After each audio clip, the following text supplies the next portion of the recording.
सभी प्रकार के संकटों के निवारण के लिए भगवान हनुमान की पूजा की जाती है। कोई इसके लिए भगवान हनुमान के लिए मंगलवार का व्रत रखता है और कोई हनुमान चालीसा का पाठ नित्य करता है, क्योंकि अगर जिस व्यक्ति से भगवान हनुमान प्रसन्न रहते हैं तो उसके सभी संकटों का निवारण होता है। भगवान हनुमान को प्रसन्न करने के लिए एक और बहुत महत्वपूर्ण पाठ है, जिस पाठ का नाम है बजरंग बाण। बजरंग बाण को हमारे हिंदू शास्त्र में बहुत अधिक मान्यता दी गई है।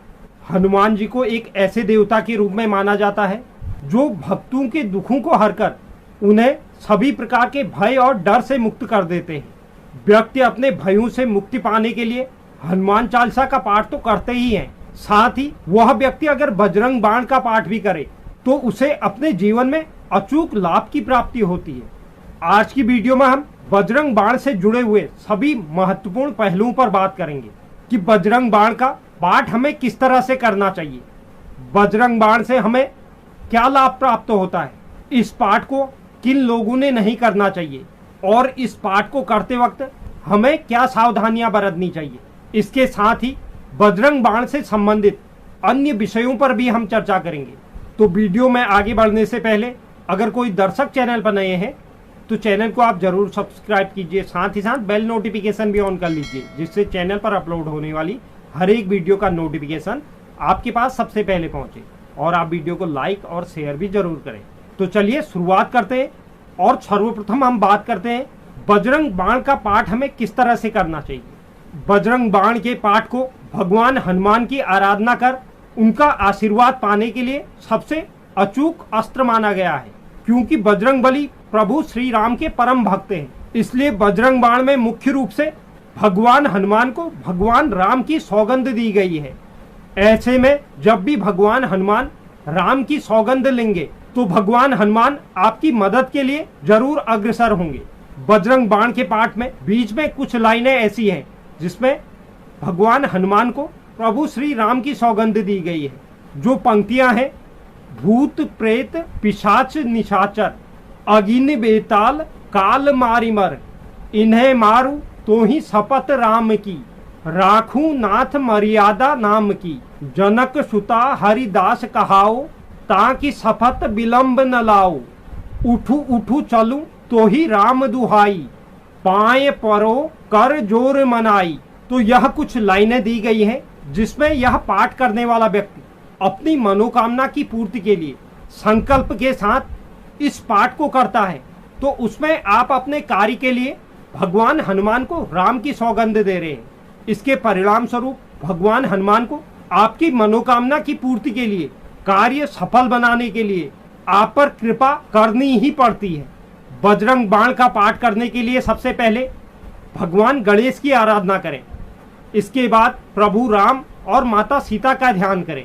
इसके पश्चात भगवान हनुमान का मनन करते हुए अपनी मनोकामना पूर्ण करने की बात कहें। इसके बाद आप संकल्प लें। बजरंग बाण पाठ के बाद भगवान राम का कीर्तन और हनुमान चालीसा अवश्य पढ़ें, लेकिन आपको इसके लिए कुछ नियमों का पालन करना होगा। जो पहला नियम है, बजरंग बाण के पाठ के लिए आपको सूर्योदय से पहले उठकर स्नान आदि कर्मों से निवृत्त होने के बाद मूर्ति को स्थापित करें। दूसरा जो नियम है, कुश से बने हुए आसन में बजरंग बाण का पाठ करें और पाठ से पहले संकल्प जरूर लें। तीसरा जो नियम है, भगवान हनुमान में धूप दीप और फूल चढ़ाएं और हनुमान जी की पूजा अर्चना करें। चौथा जो नियम है, आपने जितनी बार बजरंग बाण पाठ करने का संकल्प लिया है उतनी बार आप रुद्राक्ष की माला से उसका पाठ करें, या फिर आप अगर बिना माला के गिनती के अगर जाप को याद रख सकते हैं कि कितनी बार जाप हुआ तो आप ऐसा भी कर सकते हैं। पांचवा जो नियम है, बजरंग बाण के पाठ के दौरान आपको इस बात का ख्याल रखना है कि आप जो शब्दों का उच्चारण कर रहे हैं वह स्पष्ट और शुद्ध हो। छठा जो नियम है, भगवान हनुमान को प्रसाद के रूप में चूरमा, लड्डू और अन्य मौसमी फल चढ़ा सकते हैं। और सातवां जो नियम है, बजरंग बाण के पाठ के दौरान जितना आपने संकल्प लिया है उतने दिन आपको पूर्ण रूप से ब्रह्मचर्य का पालन करना होगा। अब हम बात करते हैं बजरंग बाण से हमें क्या क्या लाभ हो सकते हैं। अगर किसी जातक के विवाह में अक्सर बाधाएं आती है तो वह व्यक्ति अगर बजरंग बाण का पाठ करे तो उसके जीवन में आने वाली विवाह में बाधाएं दूर हो जाएंगी। दूसरा जो लाभ है, अगर आपकी कुंडली में ग्रह दोष है तो उन ग्रह दोषों को समाप्त करने के लिए बजरंग बाण का पाठ अचूक उपाय होता है। तीसरा जो लाभ है, गंभीर बीमारियों से निजात मिल जाती है। जो भी व्यक्ति गंभीर बीमारियों से पीड़ित है, वह व्यक्ति अगर बजरंग बाण का पाठ करे तो उसे भी अपने स्वास्थ्य में सुधार होते हुए दिखाई देता है। चौथा जो लाभ है, कार्य क्षेत्र में सफलता।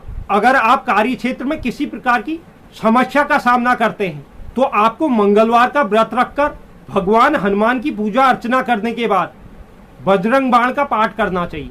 इससे आपकी यह समस्या भी दूर हो जाएगी। पांचवा जो लाभ है, वास्तु दोष से बचने के लिए। अगर आपके घर में वास्तु दोष है और अगर आप अपने घर में हर मंगलवार बजरंग बाण का पाठ करते हैं तो आपके घर से वास्तु दोष दूर हो जाएगा। या आप घर के मुख्य द्वार पर पंचमुखी हनुमान की मूर्ति भी लगा सकते हैं। छठा जो लाभ है, मांगलिक दोष के अशुभ प्रभावों को कम करने के लिए। मांगलिक दोष के अशुभ प्रभावों को कम करने के लिए भी बजरंग बाण का पाठ एक अचूक उपाय माना गया है। जो भी मांगलिक व्यक्ति बजरंग बाण का हर मंगलवार को पाठ करता है उसके जीवन में मांगलिक दोष से आने वाली परेशानियां कम हो जाती। तो यह तो थे बजरंग बाण के लाभ। अब हम बात करते हैं किन व्यक्तियों को यह पाठ नहीं करना चाहिए। भगवान बजरंगबली को शुभ फलदायी देवता माना गया है। आप अपनी मनोकामना की पूर्ति के लिए तो बजरंग बाण का पाठ जरूर कर सकते हैं, लेकिन कुछ ऐसी स्थितियां होती है जिसके अंतर्गत इस पाठ को नहीं करना चाहिए। पहली जो स्थिति है, किसी को नीचा दिखाने की मनोकामना के साथ इस पाठ को नहीं करना चाहिए। दूसरी स्थिति है, किसी भी अनैतिक कार्य के सिद्धि के लिए या विवाद की स्थिति में विजय पाने के लिए इस पाठ को नहीं करना चाहिए। तीसरी जो स्थिति है, दैनिक जीवन में आने वाली सामान्य बाधाओं की मुक्ति के लिए इस पाठ को नहीं करना चाहिए। चौथी जो स्थिति है, बिना प्रयास किए हुए कार्य सिद्धि के लिए बजरंग बाण का पाठ नहीं करना चाहिए। पांचवी जो स्थिति है, धन, ऐश्वर्य या किसी भौतिक इच्छा की पूर्ति के लिए बजरंग बाण का पाठ हमें नहीं करना चाहिए। छठी जो स्थिति है, किसी को नुकसान पहुंचाने के उद्देश्य से बजरंग बाण का पाठ कभी भी नहीं करना चाहिए। अगर आप यह जो स्थितियां हैं इनमें आप अगर बजरंग बाण का पाठ करते हैं इनमें से किसी भी इच्छा की पूर्ति के लिए, तो वह आपके लिए नुकसानदायक होगा। तो इसलिए आप इन स्थितियों के दौरान बजरंग बाण का पाठ ना करें। अब बात करते हैं बजरंग बाण के पाठ के दौरान हमें कौन सी गलतियां नहीं करनी है। पहली जो गलती है, बजरंग बाण का पाठ हमें किसी भी ऐसे दिन से शुरू नहीं करना है। कभी भी हो बजरंग बाण का पाठ मंगलवार के दिन से ही शुरू किया जाता है, तो इसलिए आप भी बजरंग बाण का पाठ मंगलवार से ही शुरू करें। दूसरी जो बात है, किसी भी मनोकामना की पूर्ति के लिए आपने अगर 41 दिन का संकल्प लिया है तो आप पाठ को बीच से कभी भी न छोड़ें, उसे कंटिन्यू 41 दिन तक जरूर करें, अन्यथा आपके लिए नुकसानदायक होगा। तीसरी जो बात है, बजरंग बाण के पाठ के दौरान आपको सभी नियमों का पालन करना चाहिए। चौथी जो बात है, इस पाठ को करते समय आपको लाल वस्त्र धारण करने होंगे और ब्रह्मचर्य का भी पूर्ण रूप से पालन करना होगा। पांचवी जो महत्वपूर्ण बात है, जितने दिन भी आप बजरंग बाण का पाठ कर रहे हैं उस समय अवधि के दौरान आपको किसी प्रकार का नशा या मांसाहार से दूर रहना है। अगर आप इन नियमों का पालन कर सके और इस वीडियो में बताई गई सभी बातों का आप अगर अनुसरण कर सकें तभी आप इस पाठ को कीजिए, अन्यथा आपको यह पाठ नुकसान भी दे सकता है। तो यह एक बहुत महत्वपूर्ण जानकारी थी जो बजरंग बाण के संबंध में थी। उम्मीद करता हूं यह जानकारी आपको पसंद आई होगी। जो भी दर्शक चैनल पर नए हैं, चैनल को आप जरूर सब्सक्राइब कीजिए, साथ ही साथ बेल नोटिफिकेशन भी ऑन कर लीजिए, जिससे चैनल पर अपलोड होने वाली हर एक वीडियो का नोटिफिकेशन आपके पास सबसे पहले पहुंचे।